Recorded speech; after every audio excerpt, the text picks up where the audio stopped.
that the mainstream culture could do a much better job of educating the public about, oh, I thought this was happening. It's the patriarchy! I think that the mainstream culture could do a better job of educating people about feminism and about oppression and privilege. I don't think feminism has failed, and I don't think feminism has stalled. I think there are a lot of really great, young, amazing people out there doing really great work who aren't getting the credit they deserve. That's not what we see on CNN, so it looks like feminism is failing, but it's not. We have, a really great room full of incredible people here tonight who are doing great work that's changing the world.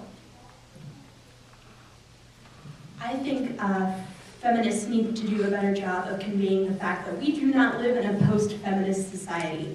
Feminism is still needed. I feel like there's been since, if Hillary Clinton and Sarah Palin can, compete for elected office, we don't need feminism anymore. We're already there, folks. No, the glass ceiling actually exists, and we don't live in a colorblind society. Racism actually exists, and that's why we need to show people that feminism still has work to do, and we're doing it. Young feminists are doing it, and I also think that's another problem. That I feel like there is a disconnect between older generations of feminists and younger generations of feminists, and not having an understanding of where each other are coming from, and I feel like people are saying that young feminists are apathetic and lazy, and I take that to heart because it's what I do every day. It's my major. It's my workplace. So I think young feminists need to get together and really show people that we are putting our backs into it, and it means a lot to us. I like that, backs into it.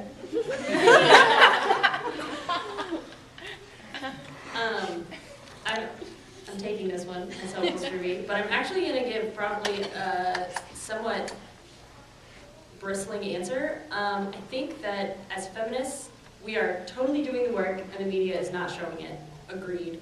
And at the same time, I think that, I know when I joined the feminist movement, I'm so into it, and I'm still so into it, and it isn't everything that I do, and I really just to my core believe all of these things that I'm working for, and I feel emotion over it, and then when someone disagrees with me, that emotion comes up, and I think that as feminists, even if this is, it even makes me kind of uncomfortable to say it, but I think we need to allow more people in as feminists without being quote-unquote perfect feminists or the strongest of feminists, because we need random advertising major who's putting the advertisings out there that are so unfeminist and sexist and racist. We need that person who is not a women's and gender studies major and doesn't work at the Women's Center and blah, blah, blah, to identify as a feminist and say, ooh, I don't know if we should actually do that for our ad. Maybe we should show the picture of the shoe in the shoe ad. Or put a giraffe in a shoe. That's going to get somebody's attention. I don't know, I wasn't an advertising major. But we need to get all these people who are scared of feminists because we have to reclaim it after the backlash, because there is that context of the media started to show feminists, like the bra burning never happened. I won't go into my whole long story about it. The bra burning never even happened. So, we need to take back this idea that we aren't those scary people, and we need to not be those scary people. Or, as someone who's identifying as a radical feminist who, is clearly, genderqueer and queer in my identity and very out about my queer identity, and I do drag and I do all this stuff that's, subculture and not necessarily what people are expecting, still be, a friendly person as I'm standing next to you at Starbucks and we happen to see the same advertisement or we happen to see the same CNN thing up there. Just talk to somebody. We need to, as feminists, it's maybe not a failure or a stall, but it's something we need to do is to reach out more and say, yes, you're a feminist too. We all need to work at this. There's more to be done. I'm off my soapbox. Lauren could have elaborated on this because she did week 1 readings. I did.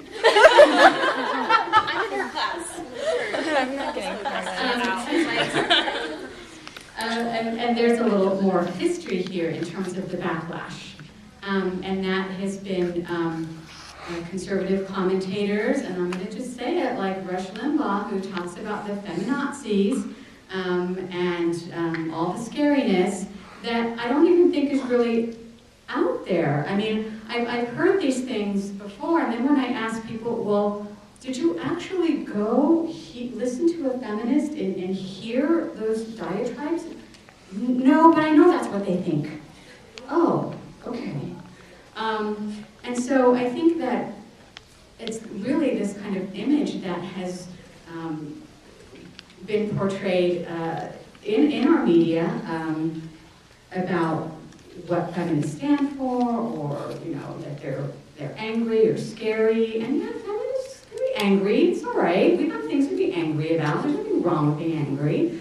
But it also intersects with ideas about how women should be, and these are cultural ideas, right? That even if we're not really that angry, we're perceived as really, really angry, because women aren't supposed to be angry at all. And so, it's sort of this, mixed with this cultural idea about womanhood, feminists, do they shave their legs? Some do. Some not? Some don't. There's just all kinds. Yeah, there are those feminists who don't shave their legs. Yeah, so what? And so I think that, there's that variety that we have. That's all good. And I think one of the really sad things, too, is that, when we talk about the backlash, people say, well, they're going to think one of the strongest ways to make women not identify as feminists is to accuse them of being lesbians, right? And this is really, we have to think about this, because sometimes people say, oh, well, not all feminists are lesbians. Okay, yeah, that's true. But by saying that, we also reinforce the idea that that's something bad, And so we have to be really critical and thinking about that as well. If someone thinks I'm a lesbian, am I offended? No, I'm not, but no, because it doesn't mean anything bad to me. And so we have to really think about that too when we talk about these issues and explain these things to people and talk about them more openly. And so I think part of that backlash is what we're having to deal with, and the backlash from some women who call themselves feminists too. When Christina Hoff Sommers comes out with how feminism hurts our boys, that's problematic. Yes, I'm inclusive of feminism, but I'll just say it, I think that's a problem. I don't agree with that, and I think that really hurts feminism. And so, I think, you can't reduce feminism to just being a woman. There are certain, yes, it's inclusive, but there are certain, perspectives. I know men who are feminists, people who probably don't even, identify, as one gender or the other who are feminists. It's not about a physical, manifestation. And just, it's controversial, but I don't think that